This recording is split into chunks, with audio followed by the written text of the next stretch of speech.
We came back to the table and I brought two things over to the table for you. This is what a cylinder looks like inside there, inside those hydraulics you look at. The gasket, the push rod is different. And this one's a little fancy. You see the spring in the back? And it's also threaded. And there's number two. This will be synchronized to work with two at the same time. All I need to make is a barrel that will hold the fluid, the end caps, the ports, which you saw there, the screw ports, screw on the ports that the thread, the barrel, all able to take the PSI that I plan on loading it at. And I plan on these putting pressure on. A rod is on this side. A rod being on this side takes up size. So the surface of the hydraulic force is only where my thumb is, all the way around. On the other side, there is no rod. There is a hole here. So fluid will go down that hole, meets the other rod, and it will just back pressure a little bit, no big deal. And it will slide back to home, whatever I decide what home is. So on this side, your ride side takes up. Now let's see. I'm tempted. Okay. So this only goes up to 700 psi. This you can use for everything from testing a spring to see if your spring pressure is on something. Say if you want to know if a springs are duplicating, you put this in a press. Whatever's in here, you put in here a spring. You press it down, and you see where it maxes out at. Say 600 psi. You go, okay. You grab another spring. It does 590. You go, okay, that's pretty close. You know, you have to have a tolerance what you're willing to accept between it. But you might run into one spring it does 300. You're like, oh, now we have a problem because I need this to behave equally on each side. For example, there's a spring right there. See the spring?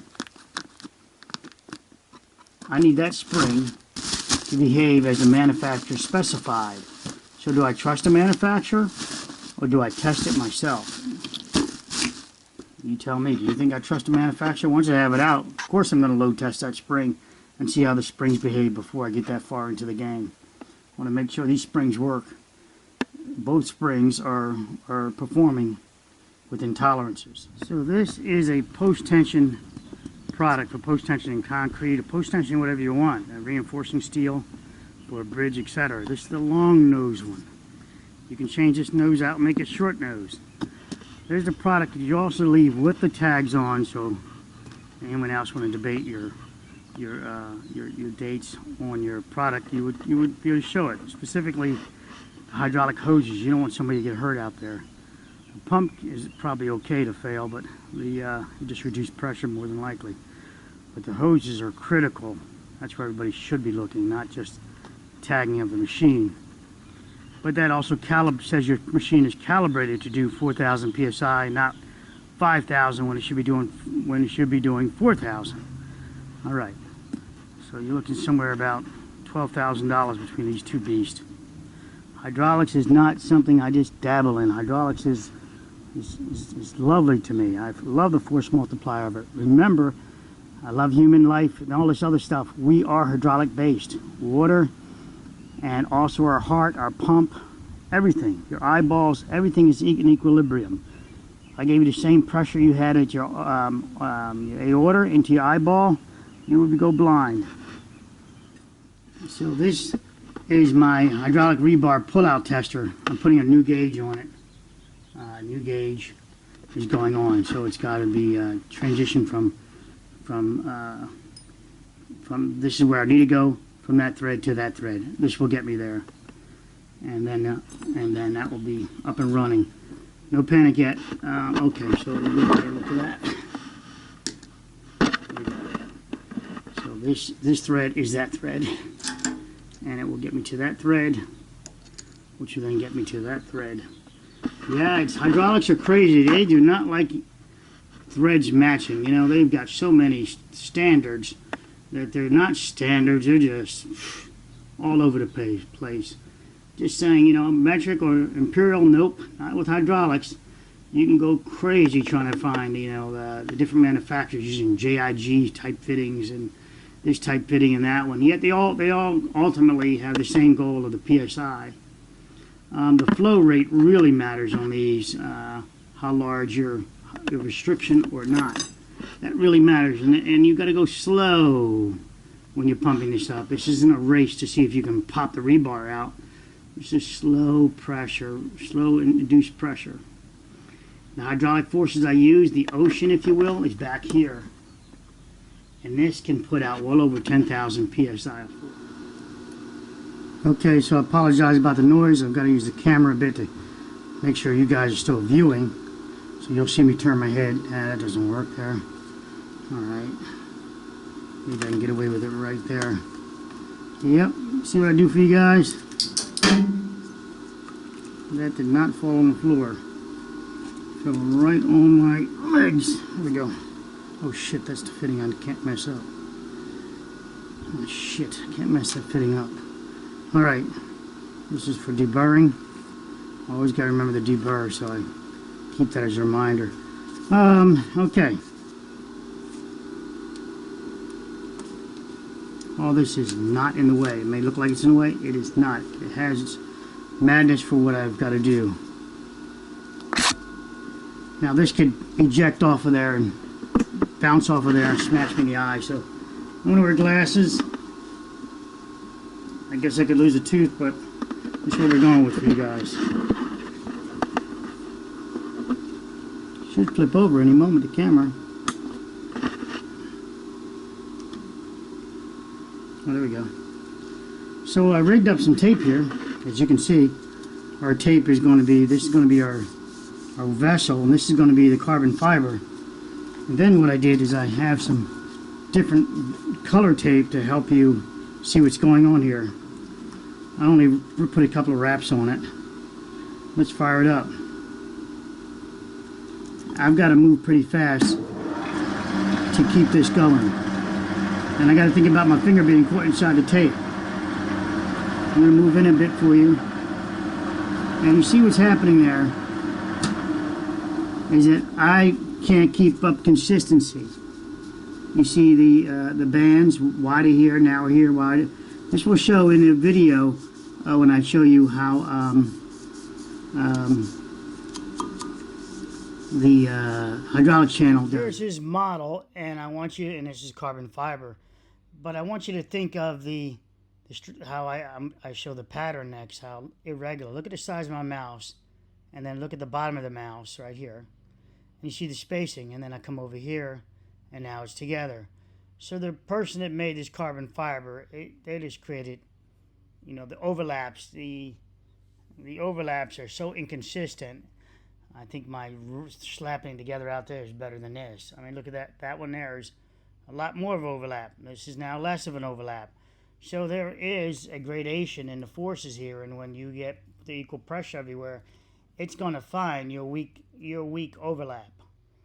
Your weak overlap makes a small section, and that's where you're going to get your break. His layers, remember, they're 5 layers. They have an overlap. When you run it back and forth, you're going to find his weakness. And if we could only have seen it up close, we would see was he doing this. And it could be something as simple as this, that, look, at one point in the middle of your tube, you keep consistently doing this. Although they're using a typewriter thing, right? So that's where the buildup is. But did they compensate for that by making it 2 foot longer, and then they're just going to chop that end off? All right, so that compensation could be handled that way. I'm sort of revealing the end of the video already, that part of it. But at least now you have an idea that, you know, going with not as dumb as he thinks, that we think he is, that maybe they did compensate, cut the ends off, and now you've got consistency. You do have exposed ends, though. End grain is exposed, and so that allows for a lot of rolling back or delamination from the end grain. If you don't figure out how to close up that end grain, that's the thing. And they apparently used an epoxy, and they're using pressure, the outside hull pressure, to do it. The force multiplier of that, I want you to think of a glass. Put a glass against your chest. Now, not the bottom of the glass, the open part, the part you drink from. Ah, shit. The part you drink from. So you have a glass here. Ah, yeah, wrong color. So let's go with I changed my mouse position by mistake. So here's your glass. I'm going to taper it a bit. All right, you got this fancy glass that tapers like that. All right, maybe that messes with your brain, so I won't do it like that. I'll do this. All right, a little wider at the top than it is at the bottom. All right, your glass is not just a tube you're drinking out of. It's tapered to it. Now, I want you to put your hand up here and put this against your surface of your skin. It's an equal distributed pressure, right? All of this is distributed equally. Now I want you to put a 10-pound weight against it as you lay down on your back. Now turn around and put the same 10 pounds on the backside of this, and now have this on your skin. However thin that layer is, the more the pressure is distributed. It's distributed. The more point loading it is on that thinner edge. The thicker the edge, the better, right? So if I then turn it around, and let's say this is 5 inches. And then you do the math that this comes out to, say, 25 square inches. All right, 25 square inches. And let's say this one comes out to, incidentally, or coincidentally, or ironically, 25 square inches. It's the same pressure I'm applying to you. Although this one is in a zone. This isn't a punching area, if you will. So it's not quite the same. This is still distributed, and you've got some flesh here that's not being compressed. So all this stuff matters. But the point I'm making is if you get this ring smaller, then your cone, your pressure is going to be increased. So the smaller you make that ring, the more increased the pressure is. As we know, that it's reported, 22 million pounds on each end? Really? 22 million pounds of pressure on his cup, on his cone. And I got to change the color. It's on his cone, and that would be distributed along the outside edge of that 4.5 inches. I said 4.5, so it'll be like this. Only goes up a little bit, and then maybe a 1/4 inch recessed. Now this overlaps, so let me do that. That overlaps just a little bit over the edge, where you don't even see that edge. So over here it'll be the same thing. So I gotta make sure I overlap it right. Shit.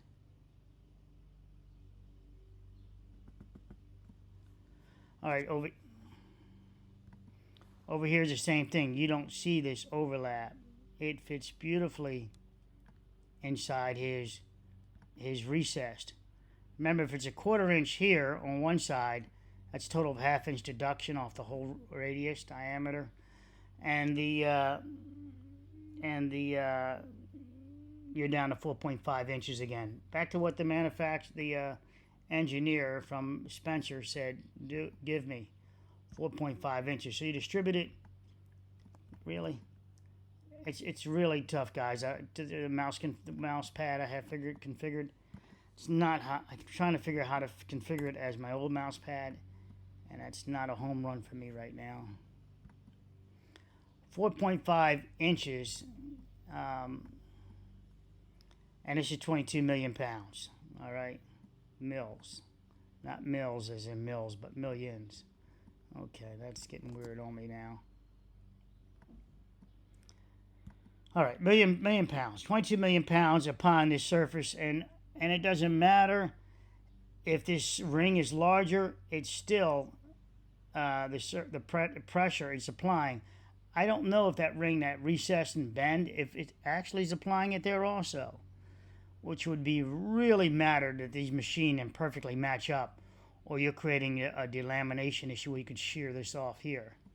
For example, if that lid he puts on is just a fraction, if that can't compress, when this drives down, with the pressure driving down, it would start creating a shear plane on his little 1/4 inch. All right, on his little 1/4 inch, if that's not machined just perfectly to match up. All right, now if it's machined perfectly to match up, that and within the deflection zone where it's no harm, no foul, that's great. The internal of this is just a slip sleeve, so it would be Yeah, I'm so used to using my other finger. Sorry, guys. I'm doing an exaggeration here. So this area here is the tube, is the ring, is the ring. So I'm double dipping. It's how the ring is configured around there, around the edges. You see it go down, and now once you double dip, and now imagine it's the comb pressure on the on that. So I'm double dipping on that. They calculated to be 22 million. Oddly, I still have weight coming down, but because it's a hollow tube, everyone assumes that the pressure wants to close in on it, like the pressure, atmospheric pressure we have here. But what about why? What about this driving force here of 22 million pounds here?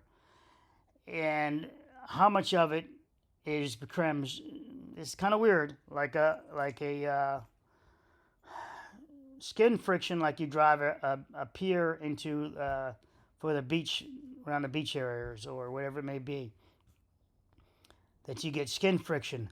How much of this other, I ask, I don't know. This is something that, that I have not found anybody diving into. I did say that. Diving into about, wait a minute, if this is a long cone head, you're only calculating forces being applied this way, that there's no downward force on this. You just have it going this direction, apparently, per people's thinking.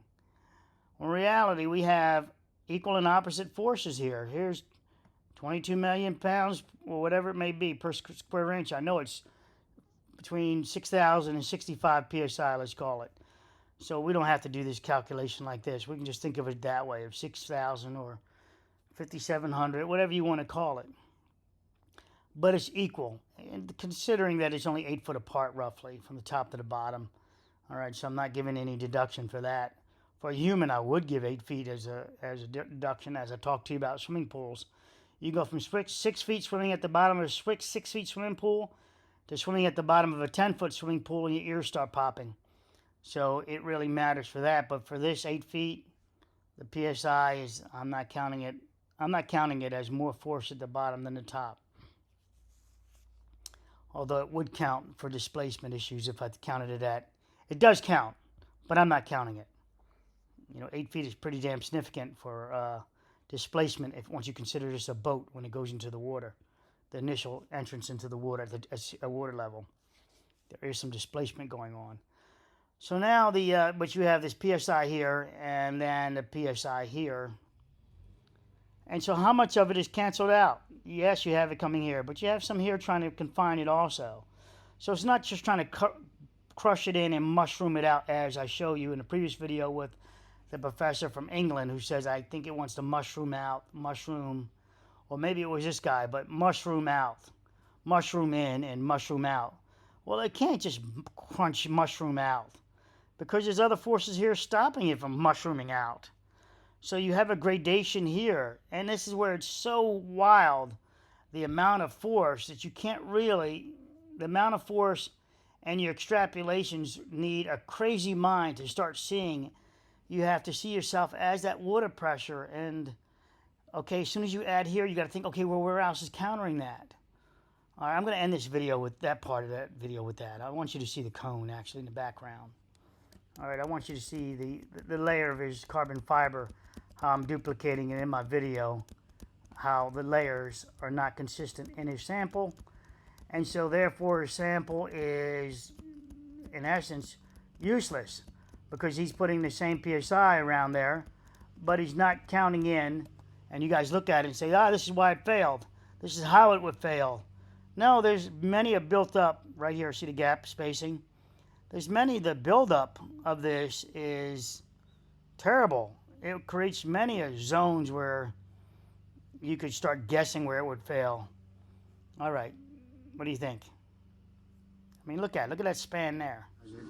That his tube looks like this, looks like shit. That's a pitch I have to maintain though, an angle like this to be able to move down.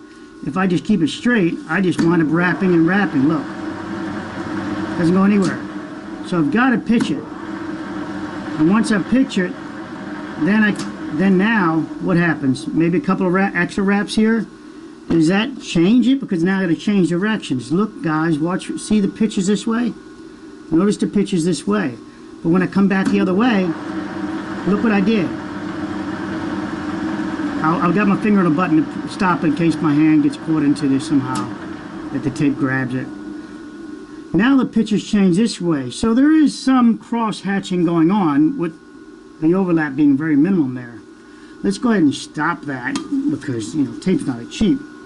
And let's change the color to help you see it a little better also. Let me do this. And we'll pick it up from there. So now you see the overlap again as I work my way down. This is what I'm talking about. How much of an overlap on the backside are we getting before it's alignment? Let's keep going. And then at the end, again, he has to change direction. Does he just change it like that? And you see what happened when I did that? If I change too quick, I get this bubble in there. See there? So you just can't have the typewriter changing too abruptly. It just can't change abruptly. You get a void right where you don't want it. See it right there? I'm zooming in, I hope. It's right there. You have to go to the end, do your couple of wraps, and then start slowly working your way over again. So each end has a build-up, is what I theorized. And I ask you, how do they resolve that this what I'm experiencing here? How is that resolved?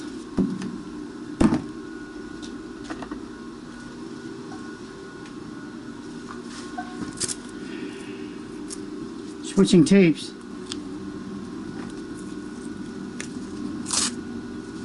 We'll continue the same radius. Alright, consider that being flat right there. We saw them with the blade doing something with the blade. Let me make sure there's nothing to tag my hand. Apparently not. And so now we're feeding it. Alright? And you see your overlaps. But remember, when I get to that end, I've got to stay there just for a moment to slowly turn back directions to keep the voids, that crease out of there. And the slower I go, the thicker the product gets. The faster I go, you see the line now? You see how much when I go faster, it starts opening up. And I'm not getting the overlap. So the overlap is getting matters. Let's look at this overlap. You see how consistent it looks? Until I got right there when I stopped the machine to talk to you. And I guess you could test that with pre-preg by going like that, because that's one of the tests.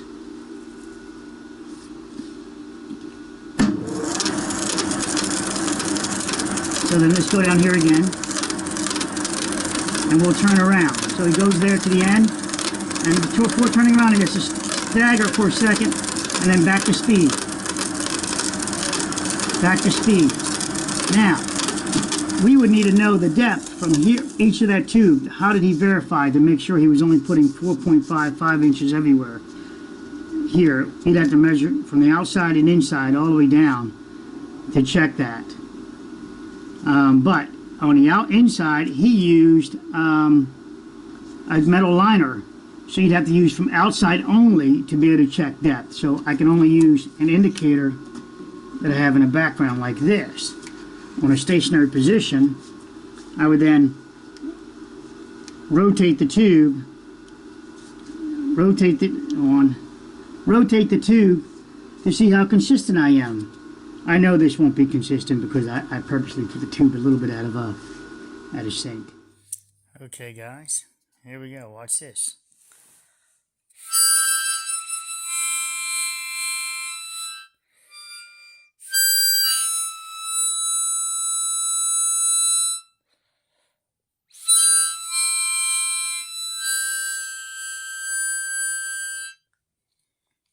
Wait for it.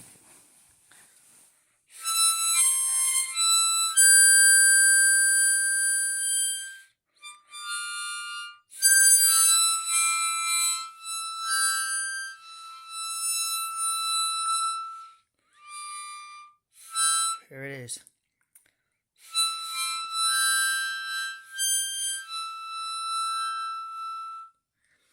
I sing to Brucey. Yeah, that's right. Come on. I'll play for Brucey.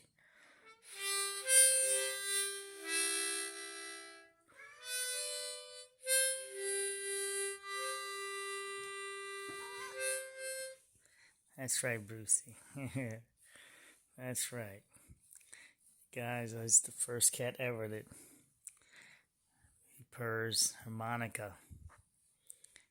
He loves my harmonica, especially the sort of sad tune part.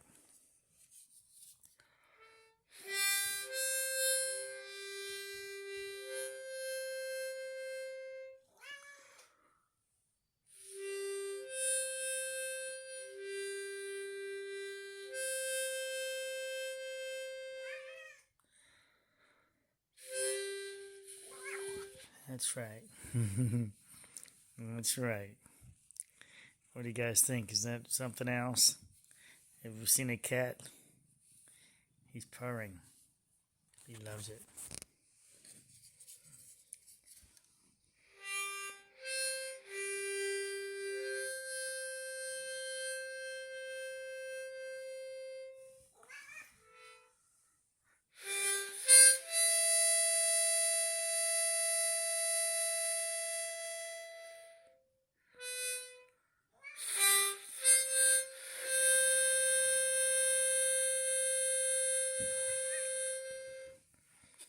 That's right. It's my version of taps. My short version of taps for him. Before we go to bed, he gets his taps. Out of respect for all the people. All right, just wanted to share that with you. It's a beautiful what?